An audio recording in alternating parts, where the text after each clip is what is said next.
December 16, 1944. The Ardennes Forest in Belgium.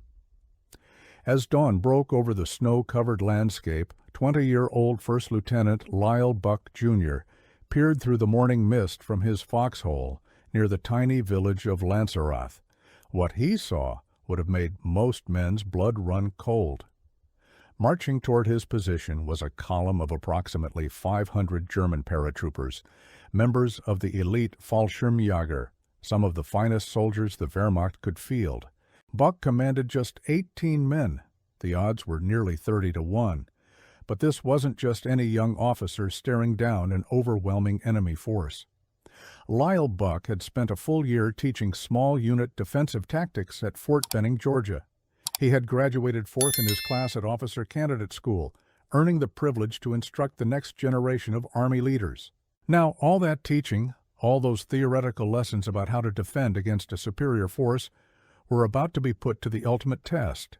And before you think this is just another war story, let me tell you something that will blow your mind. This small group of American soldiers, most of them barely out of their teenage years, would delay the entire German 6th Panzer Army for nearly a full day, inflicting devastating casualties and fundamentally altering the course of the Battle of the Bulge. Before we dive deeper into this incredible story, I need to ask you something. If you're enjoying this content, please hit that like button right now. It really helps the channel grow and allows me to bring you more amazing stories from history. And if you haven't subscribed yet, what are you waiting for? Click that subscribe button and turn on notifications so you never miss another episode. Trust me, you won't want to miss what happens next in this story. To understand the magnitude of what Buck and his men accomplished, we need to understand who Lyle Buck was and how he ended up in that foxhole on that freezing December morning. Lyle Joseph Buck, Jr. was born on December 17, 1923, in St. Louis, Missouri. He wasn't born into privilege or military tradition. His family struggled financially during the Great Depression, and young Lyle wanted to help. At just 14 years old, an age when most boys were thinking about baseball and girls, Buck enlisted in the Missouri National Guard. Think about that for a moment. 14 years old. Still a child by today's standards, but Buck was a hard-working young man determined to contribute to his family's survival. His dedication and natural leadership abilities were evident from the start. By the time he was 16, he had already been promoted to supply sergeant. This wasn't just about being in the right place at the right time. Buck had something special, a combination of intelligence, determination, and an ability to lead that his superiors immediately recognized. On December 23, 1940, the 35th Infantry Division was activated for 1 year of federal duty. Buck's unit participated in the Texas-Louisiana maneuvers of 1941, large-scale training exercises designed to prepare American forces for the possibility of war. During these maneuvers, Buck was assigned as Transportation Sergeant for the Regimental Headquarters Company, and he performed exceptionally well. Then came December 7, 1941. Pearl Harbor. Everything changed.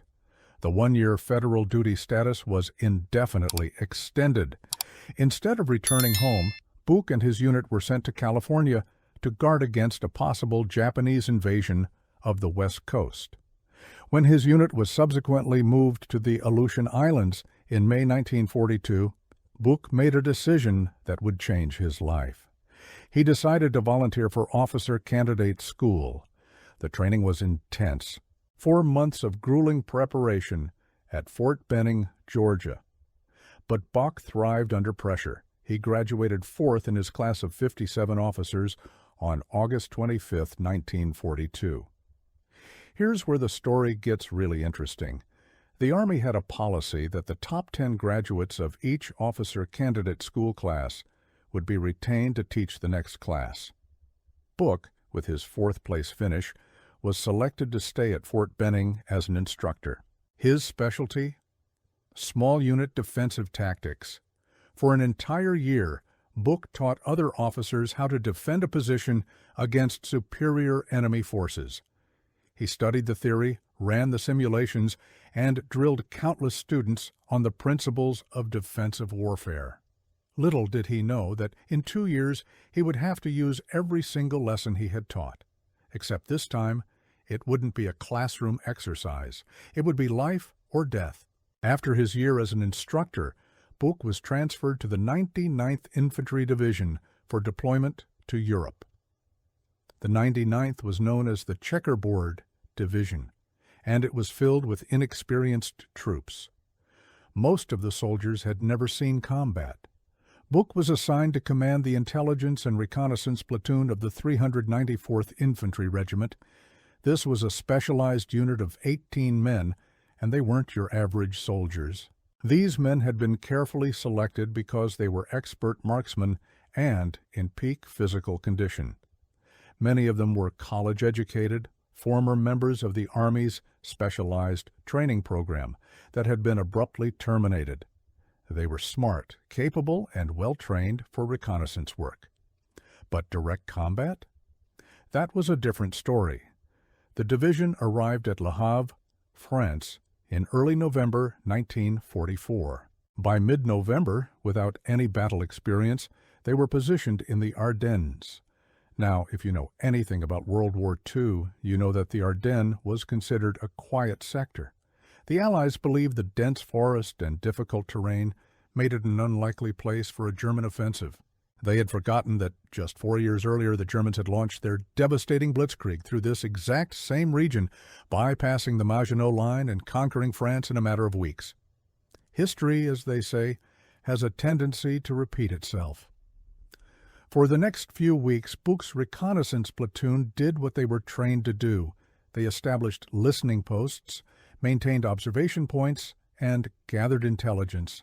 They went on patrols, sometimes capturing German soldiers for interrogation. Buch and several of his men were among the first in their regiment to receive the Combat Infantryman's badge. They were good at what they did, but their orders were clear: avoid direct engagement. They were the eyes and ears of the regiment, not frontline combat troops. On December 10, 1944, everything changed. Colonel Don Riley, the regimental commander, had a problem. The American defensive line in the Ardennes had a dangerous gap south of Losheimer-Graben. General Leonard Garrow, commanding 5th Corps, recognized this area as a possible avenue of attack. The gap lay between 5th Corps and 8th Corps, and it was essentially undefended, just patrolled by occasional jeep runs. In this border area between Germany and Belgium, there was only one road network that could support a military advance, a narrow 5-mile-long valley at the western foot of the Schnee Eifel, known as the Losheim Gap. Colonel Riley sent Buch's entire 18-man platoon to the vicinity of Lanzerath to observe the area and provide early warning of enemy movement on the regiment's right flank. When Buch and his men arrived at Lanzerath, they found the position had been previously occupied by another American unit.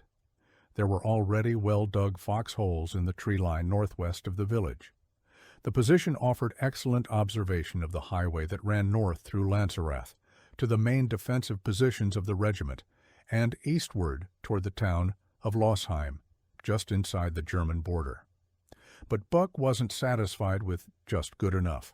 Remember, he had spent a year teaching defensive tactics. He knew that preparation was everything.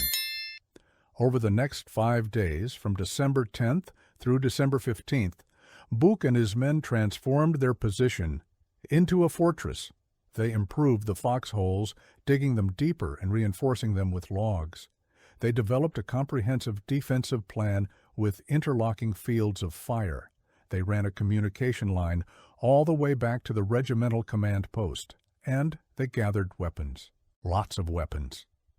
The platoon's standard equipment was M1 rifles, but Buch scrounged up Browning automatic rifles, a .30 caliber light machine gun, massive amounts of ammunition, and hand grenades.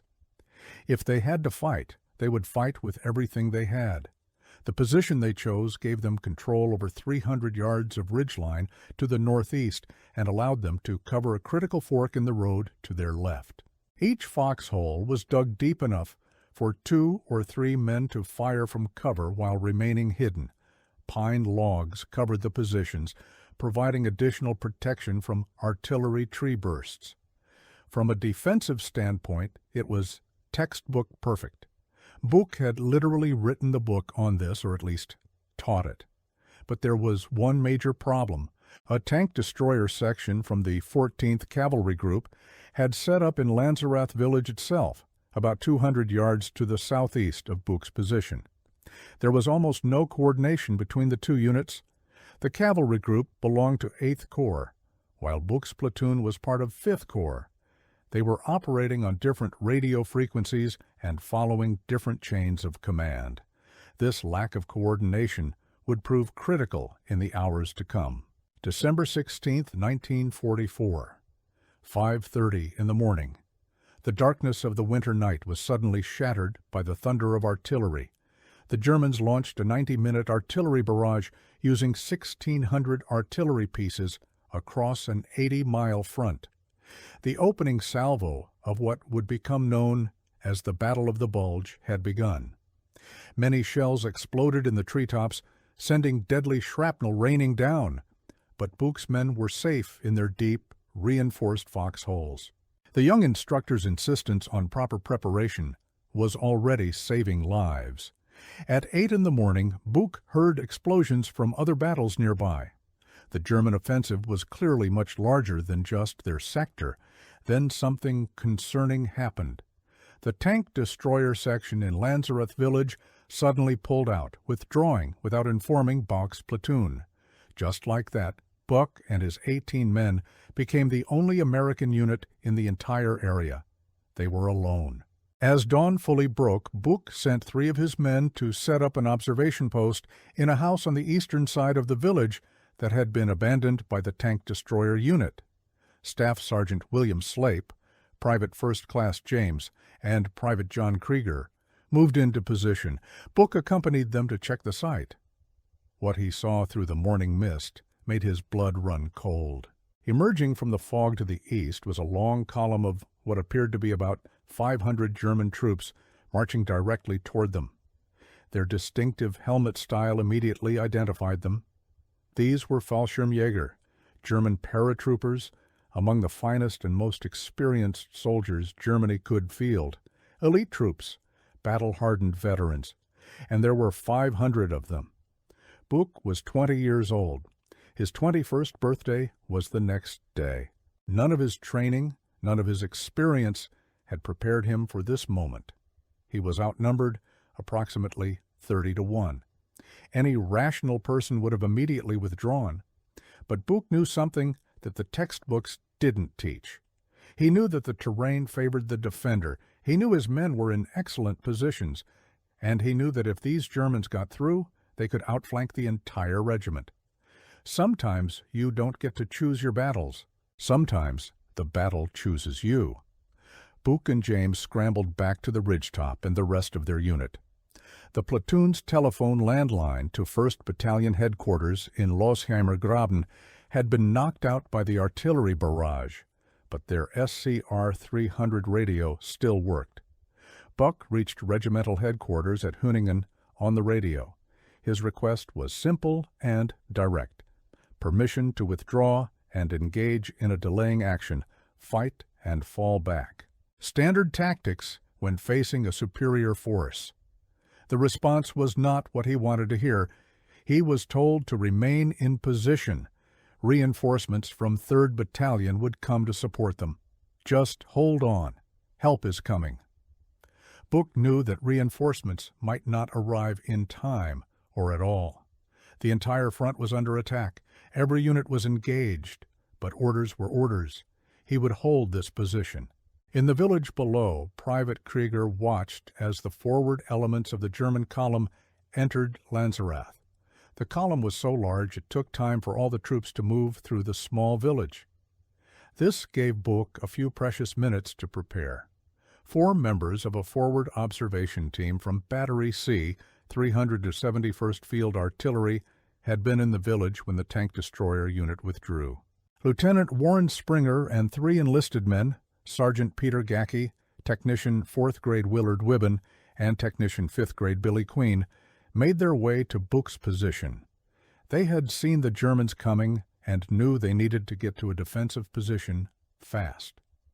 Buch welcomed them. 4 more trained soldiers, even if they were artillery observers, meant 4 more rifles. He distributed them among the foxholes to help reload magazines and reinforce the position. Radio operator James Fort attempted to contact headquarters on the SCR-284 radio mounted on their Jeep and found that German martial music jammed the primary channel. The Germans were conducting electronic warfare, using powerful transmitters to block Allied communications. Fort switched to a side channel and used Morse code, hoping the Germans weren't monitoring that frequency, to send a status report to regimental headquarters. The message was clear. 500 enemy paratroopers, no support available, holding position. As the German forces moved through Lanzerath and assembled in front of their positions, Buch made a calculated decision. Let them come closer. Let them think there's nothing here. Let the lead elements pass. Then, when they're packed together, when they're in the kill zone, that's when we hit them. It was a risky move. Waiting meant the Germans would be closer, more dangerous. But it also meant a more devastating first strike. Then, something unexpected happened. A teenage girl, a Belgian civilian, who had been hiding in one of the houses in Lanzerath, ran out to the German command group.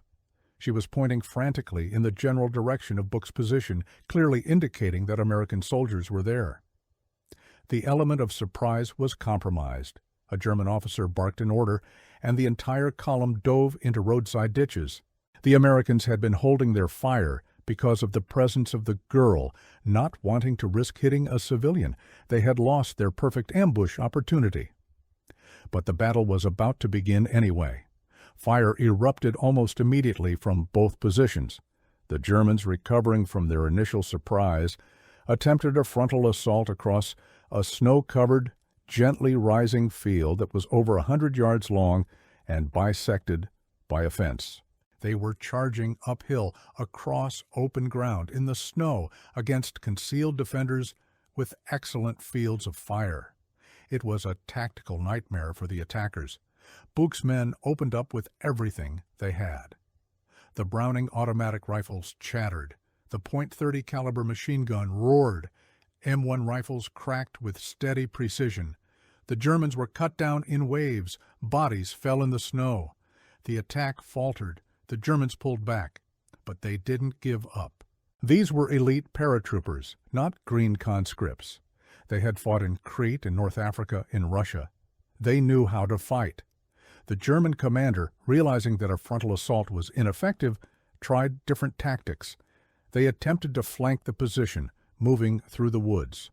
But Buch had prepared for that too. His defensive plan included coverage of likely approach routes through the trees. Every time the Germans tried to maneuver, they ran into devastating fire from multiple angles.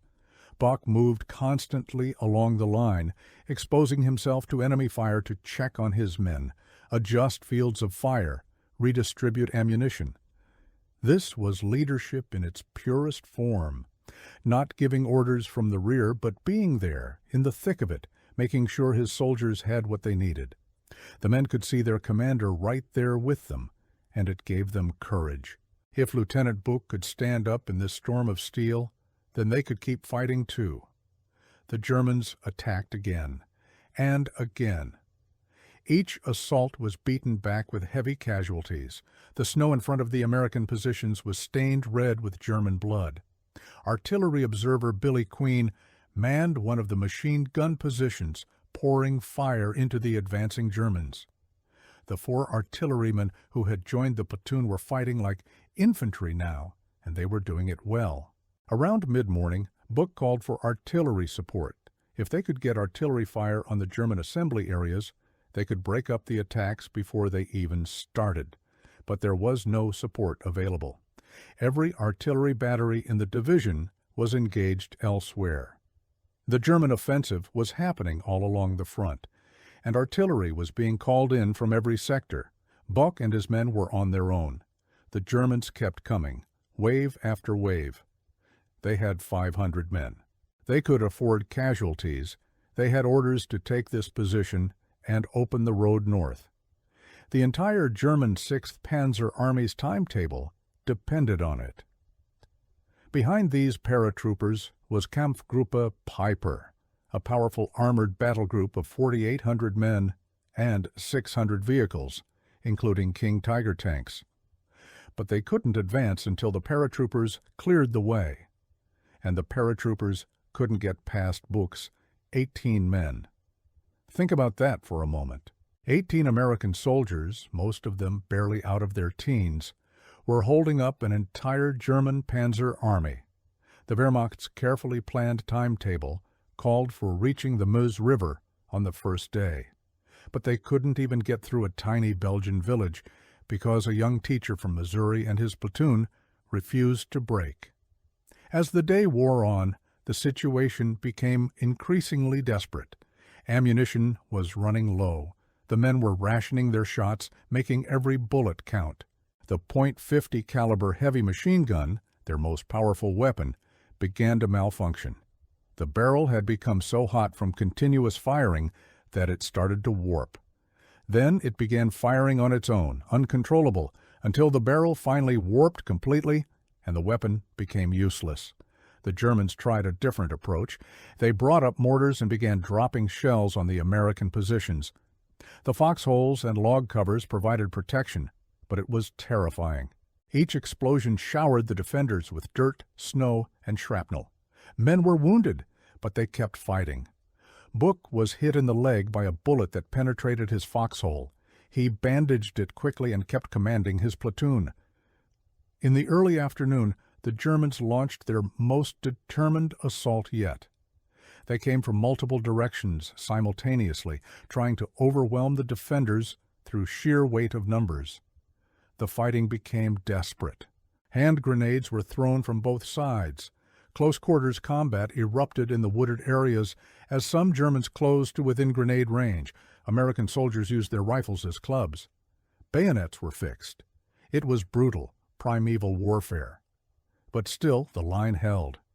14 of Buch's 18 men had been wounded by this point, some multiple times. But they refused to abandon their positions. They had been told to hold. They had been promised reinforcements, and they were determined to do their duty. Every minute they held this position was another minute for the rest of the division to prepare defenses. Every German soldier they stopped here was one less attacking elsewhere. As dusk approached, around 4 in the afternoon, the situation became untenable. The platoon was out of ammunition, not low on ammunition, out of ammunition. They had fired every round, thrown every grenade. Some men were down to just a few bullets left in their rifles. The Germans, recognizing that the American fire had slackened, prepared for a final assault. Buch gathered his men. They had done everything humanly possible. They had held off 500 German paratroopers for nearly 10 hours. They had inflicted devastating casualties. German reports would later confirm 16 killed, 63 wounded, and 13 missing in action. But other reports suggested the Americans had inflicted between 60 and 500 casualties. The exact number would never be known, but the snow-covered field in front of their positions told the story. It was a killing ground. With no ammunition and no hope of reinforcements arriving in time, Buch made the hardest decision a commander can make. He ordered his men to surrender. As the Germans finally overran the position, they were shocked by what they found. Just 19 men. The entire day they had been fighting just 19 American soldiers. 500 elite German paratroopers had been held at bay by 19 Americans in foxholes. The German soldiers were furious. The battlefield in front of the American positions was a slaughter ground. So many of their comrades had fallen. When they captured Buch, one German soldier, overcome with rage at seeing the evidence of what this tiny force had done, pressed a machine pistol to Buch's stomach and pulled the trigger. The weapon clicked, empty. Whether by divine intervention or simple mechanical failure, Buch's life was spared in that moment. The surviving members of the platoon were taken prisoner. Only one American had been confirmed deceased. Billy Queen, the artillery observer who had manned the machine gun, had been struck down in action. It was a miracle that more hadn't perished. The Germans transported their prisoners to various homes in Lanzarote to treat the wounded from both sides. The small village became a temporary aid station, with wounded Americans and Germans lying side by side. Here's where the story gets even more interesting. After the battle, the German paratroopers paused. They didn't immediately continue their advance. They searched the woods around Lanzarote, convinced that a much larger American force must be hiding there. How could just 19 men inflict such casualties? There had to be tanks, artillery, more infantry hidden in the trees. They spent hours searching, and they found nothing, just 19 sets of empty foxholes. This delay was critical. Kampfgruppe Peiper, the armored spearhead of the 6th Panzer Army, didn't reach Lanzarote until after midnight, more than 16 hours behind schedule. When SS Lieutenant Colonel Joachim Peiper arrived, he was infuriated. His entire battle plan depended on speed. The Germans needed to reach the Meuse River before the Allies could react. Every hour of delay gave the Americans time to bring up reinforcements, and Buch's platoon had bought the Allies almost a full day. The American High Command didn't even know what Buch and his men had accomplished. Due to lost communications with battalion and then regimental headquarters and the unit's subsequent capture, nobody knew what had happened at Lanzarote. As far as anyone knew, that position had simply been overrun in the opening hours of the German offensive. Buch and his men spent the next 5 months as prisoners of war. They were held in camps at Nuremberg, Hammelburg, and Moosburg. The conditions were horrific. Disease was rampant. Food was scarce. Buch contracted hepatitis and nearly perished. Many of the wounded men suffered from infections and inadequate medical care. They were emaciated, sick, and barely clinging to life when their own Army division finally liberated them in the last week of April 1945. For Buch, the experience was crushing. He believed he had failed. He had been wounded. His men had been wounded and captured. From his perspective, he had accomplished nothing. He didn't know about the delay he had caused. He didn't know that his platoon had fundamentally disrupted the German offensive's northern shoulder. He just knew that he had been captured, and in his mind, that meant he had failed his mission. When the war ended and the survivors came home, they just wanted to forget. They wanted to move on with their lives. Buch left the Army, married Lucille Zinser on April 27, 1946, and enrolled in chiropractic school. He graduated from Missouri Chiropractic College in 1949 and opened a practice. For years, he barely spoke about the war. It was too painful. In his mind, he was a failed officer who had been captured. But in 1965, the U.S. Army published a multi-volume official history of World War II. One of those volumes was titled The Ardennes, The Battle of the Bulge, written by Hugh M. Cole. In that massive work, Buch's platoon was mentioned in passing, just a brief note about a reconnaissance platoon that had held off the Germans at Lanzarote. But it was enough. One of Buch's former platoon members, William James Tsakanikas, read that brief mention and contacted Buch. He encouraged his former commanding officer to fight for proper recognition for what they had accomplished. Buch wasn't interested at first. He still believed they had failed. But Tsakanikas was insistent. So Buch contacted his former division commander, Major General Walter E. Lauer, who nominated Buch for a Silver Star. To Buch's surprise, the Silver Star arrived in his mailbox in June 1966. But only Buch received recognition. None of his men were honored. This upset Buch deeply. It wasn't about him. It was about the platoon. Those 18 men had all fought with incredible bravery. They all deserved recognition. Shortly afterward, Buch was interviewed by John S. D. Eisenhower, son of the former Supreme Allied Commander, for his book, The Bitter Woods. Eisenhower researched the battle in detail and told the platoon's story more completely. The book helped establish what had really happened at Lanzerath. Eisenhower later became ambassador to Belgium and hosted Buch and other members of the platoon when they visited Lanzerath in December 1969. It was the first time many of them had been back to the battlefield. But Buch wasn't satisfied. His men still hadn't received proper recognition. He began a campaign of letter writing, lobbying, and advocacy that would last for years. He wrote to members of Congress. He wrote to the Army. He wrote to anyone who would listen. The bureaucracy moved slowly. The Army had regulations about time limits for awarding decorations. The battle had happened decades ago. There were complications. In 1979, congressional hearings were held on the platoon's actions. The testimony was compelling. Witnesses described the incredible stand at Lanzerath Ridge. The committee recommended to the Secretary of Defense that the platoon members be properly decorated. There was even a recommendation that James be awarded the Medal of Honor.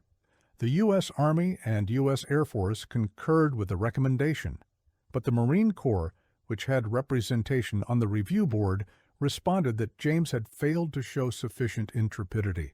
The Medal of Honor recommendation was denied. However, the hearings did result in something important. Public Law 96-145 was passed, which waived the time limitation exclusively for members of the platoon. It was signed by President Jimmy Carter on December 14, 1979. Finally, there was a path forward. On October 26, 1981, after considerable lobbying and letter writing by Buch, the men of the unit were finally decorated. It had been nearly 37 years since that day in December 1944. 14 of the 18 surviving platoon members were present at the ceremony, hosted by Secretary of the Army John O. Marsh. Every man was awarded the Presidential Unit Citation. 4 received the Distinguished Service Cross, the second highest military decoration after the Medal of Honor. 5 received the Silver Star, the third highest decoration, and 9 received the Bronze Star, with V device for valor. They became the most decorated American unit of their size in all of World War II. Let that sink in. The most decorated unit of their size in the entire war, not for taking a hill or capturing an objective, but for holding a position, for refusing to break, for doing their duty against impossible odds. Buch himself received the Distinguished Service Cross. The citation is worth reading in full. It states, "For extraordinary heroism in connection with military operations against an armed enemy while serving as platoon leader, intelligence and reconnaissance platoon, headquarters company, 394th Infantry Regiment, 99th Infantry Division, in action against enemy forces on December 16, 1944.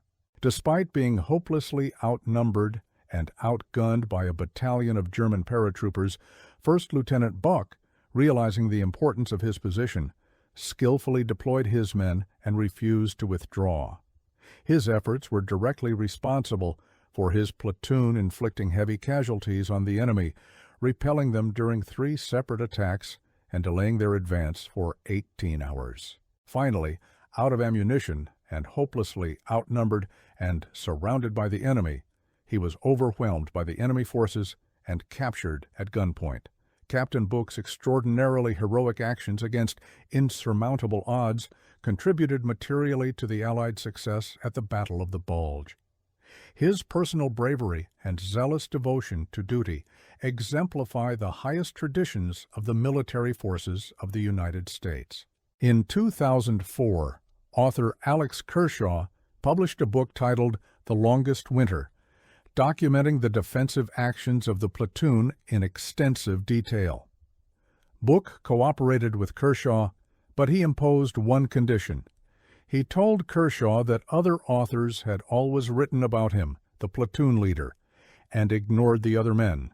Buch said he wouldn't talk to Kershaw unless he promised to write about all the men in the platoon. Kershaw agreed, and The Longest Winter became a bestseller. introducing a new generation to this incredible story.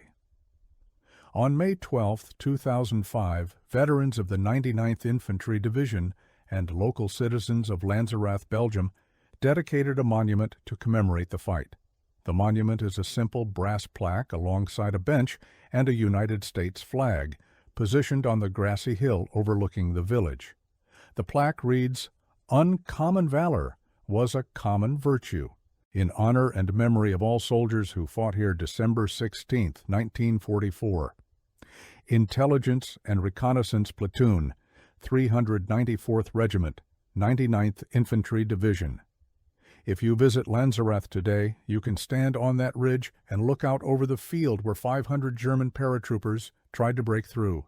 You can see the village where Billy Queen gave his life. You can imagine what it must have been like for those young men, most of them teenagers, facing an enemy force that outnumbered them 30-1. And you can understand what it means to refuse to quit. So what made Bach's defense so effective? How did 18 men hold off 500 for an entire day? The answer lies in everything Buch had learned as an instructor at Fort Benning. First, terrain. The ridge position gave the defenders a height advantage and excellent fields of fire. The Germans had to attack uphill across open ground. Every military theorist since ancient times has understood that this is a nightmare scenario for attackers. Second, preparation. Buch had spent 5 days improving the position. The foxholes were deep and well covered. The defensive plan was comprehensive, with interlocking fields of fire. Extra weapons and ammunition had been stockpiled. When the moment came, they were ready. Third, fire discipline. Buch didn't just let his men shoot at anything that moved. He controlled the engagement, waiting for the right moment to open fire for maximum effect. Even when that Belgian girl compromised their position, Buch maintained control of his men's fire. Fourth, leadership. Buch led from the front.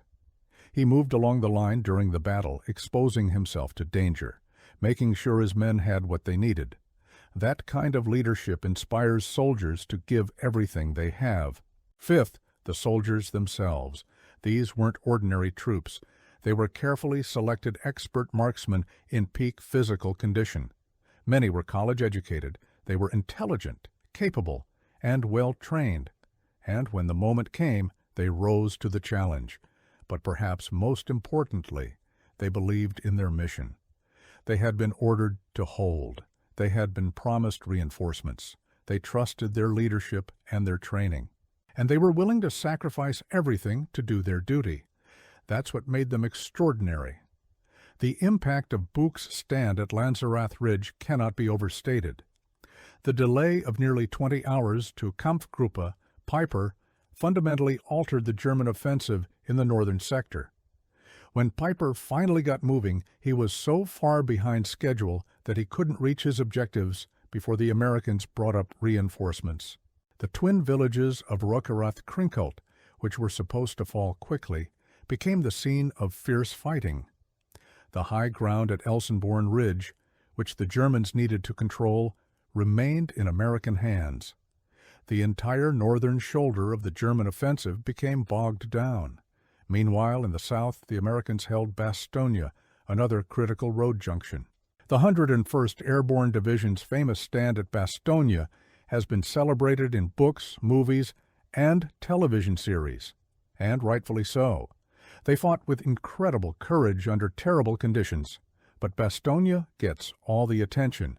Lanzerath Ridge is largely forgotten except by military historians and World War II enthusiasts. Yet the two actions are equally important. Bastogne denied the Germans access to the road network in the south. Lanzerath denied them the quick breakthrough they needed in the north.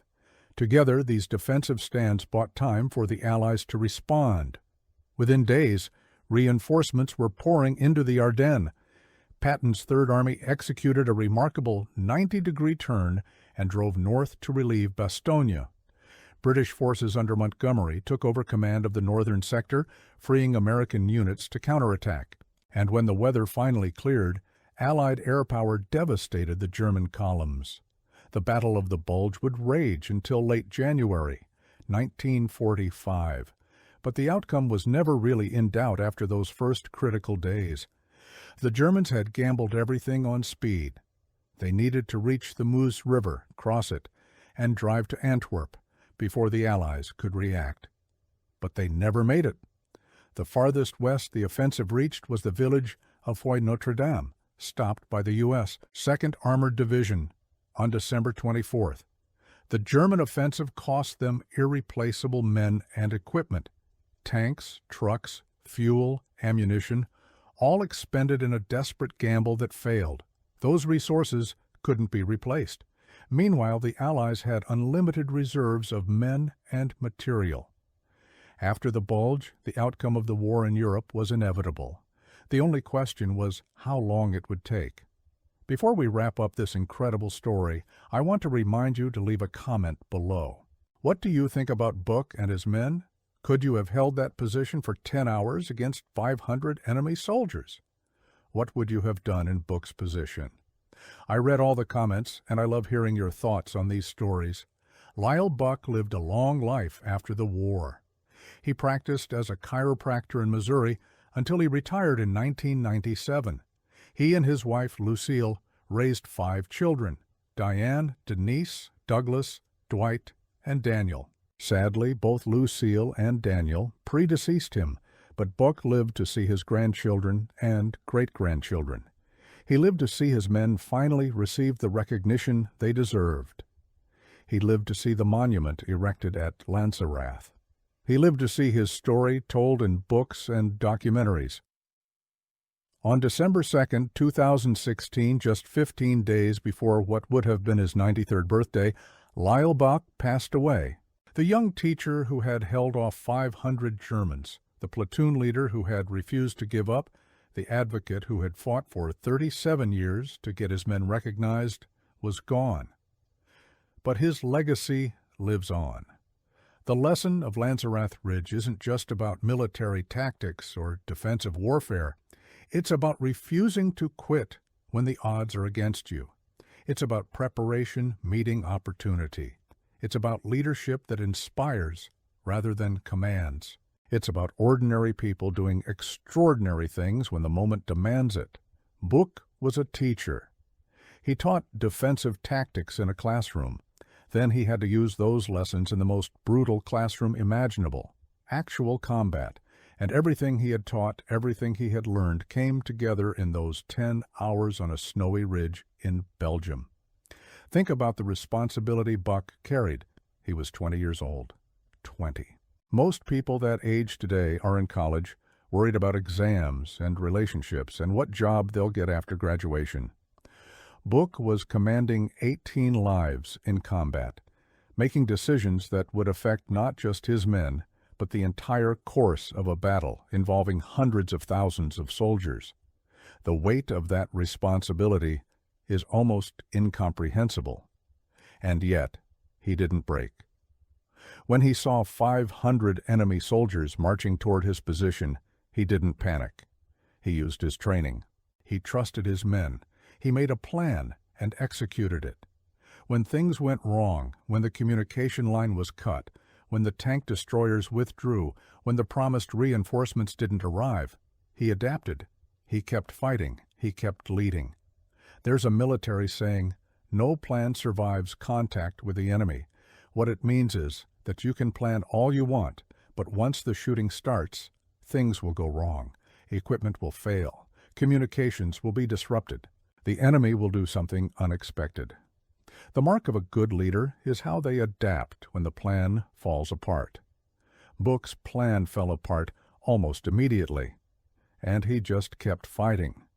The story of Lanzerath Ridge should be as well known as Bastogne. It should be taught in every military academy. It should be the subject of movies and television series, because it's a perfect example of what small unit leadership looks like at its finest. It's proof that you don't need overwhelming firepower or superior numbers to accomplish your mission. Sometimes what you need is good soldiers, good preparation, good leadership, and the courage to do your duty, even when the odds are impossible. Every member of that platoon was a hero. Billy Queen, who gave his life manning a machine gun, the 14 men who fought while wounded, the 4 artillery observers who joined the fight even though they were trained for a completely different mission, and Lyle Buck, the young teacher from Missouri who taught his men how to fight, and then fought alongside them when the moment came. As we close this story, I want you to think about something. When Buck was teaching defensive tactics at Fort Benning, he was teaching theory. He was running exercises. He was grading students on how well they understood the concepts. But he was always wondering, will this actually work in combat? Every teacher wonders if their lessons will matter in the real world. Buck got his answer on December 16, 1944. Everything he taught worked. The theory became reality. The classroom became a battlefield. And the lesson saved lives. That's the power of good teaching. That's the power of preparation. That's the power of refusing to quit. 18 men, 500 enemy soldiers, 10 hours of continuous combat, nearly a full day's delay to an entire panzer army. One of the most remarkable defensive stands in military history. And it all started with a young teacher who believed in preparation, leadership, and doing your duty, no matter the cost.